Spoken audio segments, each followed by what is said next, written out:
Uğursuzluqmu, tənqidmi, maddi riskmi, yoxsa cəmiyyət nə deyəcəyi düşüncələr, nədir onlar əsas qorxudan? İnsanları geri aparan, onların inkişafına mane olan uğursuzluqdan qorxmaqdır. Yəni fikirləşir ki, yox, mən uğur qazanmaram, birdən alınmaz. Mən həmişə gənclərə deyirəm ki, bu Edison lampanı icad edəndə 1000 dəfə cəhd etdi.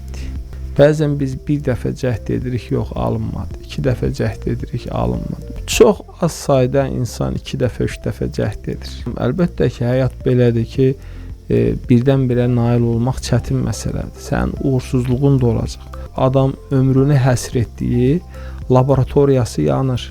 Gəlir, ailəsini yığır ətrafına, deyir, bugünə kimi bizim olan bütün səhvlərimiz yandı. Yəni adam ruhdan düşmür. Sabahdan biz yenidən başlayırıq. Uğurlu insanların sirri odur ki, onlar ruhdan düşmürlər. Sən bizdə belə bir tendensiya var. Başlayır, tez bir zamanda nəticə istəyir. İşə qəbul olunan insanlarda da belədir. Tez bir zamanda yüksək maaş istəyir. Tez bir zamanda vəzifə yüksəlişi istəyir. Bəzən bizdə cəmiyyətin ciddi bir rolu olur ki, səndə alınmayacaq, sən bunu bacarmayacaqsan. O mənada nəticə etibarilə də məsələn bu gün gənclərin ən çox həm də motivasiya ehtiyacı var.